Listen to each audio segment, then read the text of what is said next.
एक 144 वर्षों के बाद लगा ऐसा संयोग कि 144 साल बाद बना महाकुंभ का संगम, और जिसमें 2 दिनों में लगभग 5.25 करोड़ भक्तों ने लगाई गंगा डुबकी। नमस्कार, जय सालासर। आप देख रहे हैं सालासर न्यूज और मैं हूं विनय प्रजापति।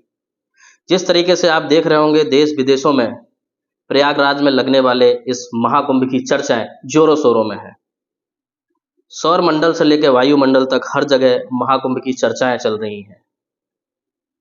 हर हर महादेव के नारे से, जय श्री राम के नारे से सारा वातावरण शुद्ध हो चुका है। गंगा यमुना के संगम का ये महामेला, देश विदेश से भी लोग जहां मोक्ष प्राप्ति के लिए आए हुए हैं और जहां पर डुबकियां लगा रहे हैं।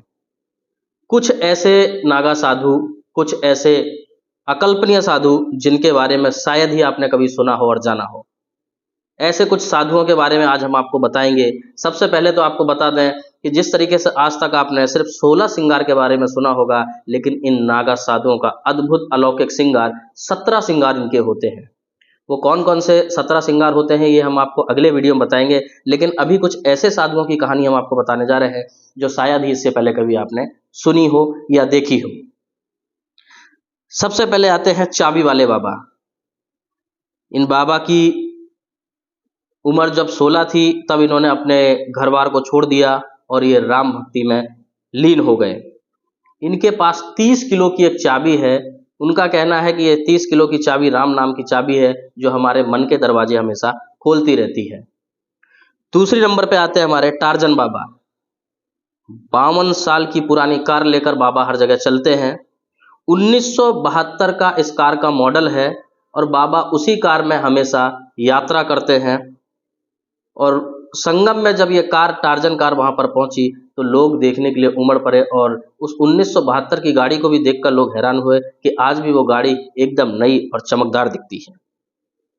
तीसरे जो सबसे आज के समय में लोगों की जबान पर गूंज रहे हैं, 9 साल के नागा बाबा, जिन्होंने 3 साल की महज उम्र में ही नागा साधु भेष धारण किया, यानी कि उनको दीक्षा मिली। हिमालय के रहने वाले हैं ये 9 साल के बाबा और इनका नाम है गोपालगिरी बाबा। मात्र 9 साल के नागा साधु आज ये गंगा स्नान किया इन्होंने और महाकुंभ में अपना महत्वपूर्ण योगदान दिया और एक चर्चा का विषय बने। चौथा है हठ योगी बाबा, जिनका पूरा नाम है राधेपुरी बाबा, जिन्होंने लगभग 12 वर्षों से अपना बायां हाथ आज तक नीचे नहीं किया। अभी हाल ही में उनका एक वीडियो काफी तेजी से वायरल हो रहा था। किसी मीडिया कर्मी के द्वारा उनसे कुछ ऐसा सवाल पूछा गया जिससे बाबा गुस्से में आ गए और उसकी जो उनके पास चमेटा रहता है उससे उसकी धुलाई कर दी। तो ऐसे हैं हठ योगी बाबा। अगले नंबर पर है अनाज उगाने वाले बाबा, जिनका पूरा नाम है अमरजीत पाल, जो लगभग 14 वर्षों से अपने सर में यानी कि बालों में गेहूं की, ज्वार की, बाजरे की खेती करते हैं और प्रसाद के रूप में उसके बाद वो भक्तों में बांट देते हैं। अगले नंबर पे है रुद्राक्ष वाले बाबा, जिनका पूरा नाम है गीतानंद जी महाराज, जो पंजाब से हैं। लगभग 1.5 लाख जो रुद्राक्ष है वो उन्होंने धारण किए हुए हैं और उनका वजन भी लगभग 47 किलो बताया जाता है। बाबा का कहना है कि जो भी भक्त उनको रुद्राक्ष भेंट रूप में देते हैं वो बाबा अपने शरीर में माला के रूप में धारण करते हैं और अभी तक उनके पास लगभग 1.5 लाख रुद्राक्ष भेंट किए गए हैं और जिनका वजन 47 किलो बताया जाता है। अगले नंबर पर है चाय वाले बाबा, जो सिविल इंजीनियर का भी तैयारी करवाते हैं। जी हाँ, अब आप सोच रहे होंगे कि ऐसे साधु, और सबसे बड़ी बात है कि वो हमेशा मौन धारण रखते हैं। अब मौन धारण रखते हैं तो फिर वो सिविल इंजीनियर की तैयारी किस तरीके से करवाते हैं, आइए जानते हैं इसके बारे में।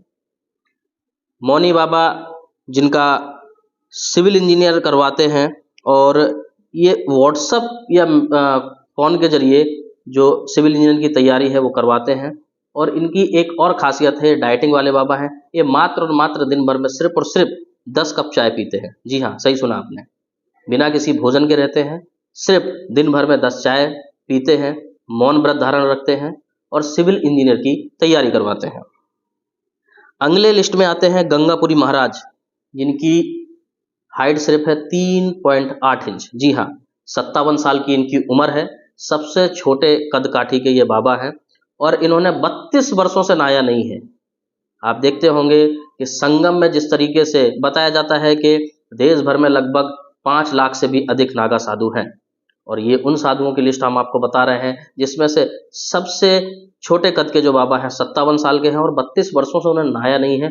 उन्होंने कहा है कि नहाना नहीं है मुझे, जब मेरा मन होगा या मुझे ऐसा लगेगा कि नहाना चाहिए तभी वो नहाएंगे।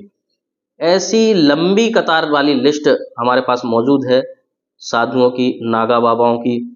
और जैसे ही 14 जनवरी को मकर संक्रांति का पावन पर्व शुरू होता है, सुबह 4 बजे सर्वप्रथम जूना अखाड़ा नागा साधुओं का है, जो 7 अखाड़ा उसमें से जूना अखाड़ा सर्वोपरि सर्वप्रथम माना जाता है। सबसे पहले उन्होंने गंगा स्नान किया, उसी के साथ ही अलग अलग साधुओं की टोली, अलग अलग अखाड़ों की टोली ने गंगा स्नान करके माँ गंगा का आशीर्वाद लिया और कहा, नागा साधुओं के द्वारा ऐसी भी कहा गया है कि हम नागा साधु सिर्फ मात्र नागा साधु नहीं हैं, हम सनातनी कमांडो भी हैं। जब भी देश और धर्म के ऊपर कोई भी ऐसी आपत्ति आएगी तो हम बिना किसी निस्वार्थ के वहां पर अपनी जान देने का और दुश्मनों की जान लेने का भी काम करेंगे। ऐसे नागा साधुओं को लोग देखने के लिए उमड़ पड़े हैं और दूर दूर से, लगभग जैसे बताया गया कि 2 दिनों में 5.25 करोड़ भक्तों ने अब तक डुबकी लगाई है। अनुमान है कि ना जाने कितने करोड़ भक्त जो हैं वहां पर पहुंच चुके हैं और देश विदेशों से भी लोग मोक्ष प्राप्ति के लिए वहां पर आ रहे हैं। महाकुंभ के बारे में आपका क्या ख्याल है? नागा साधुओं के बारे में आपका क्या क्या ख्याल है और आप इस बारे में क्या कहना चाहते हैं? हमें कमेंट बॉक्स में कमेंट करके अपनी जानकारी अवश्य बताएं। जय हिंद।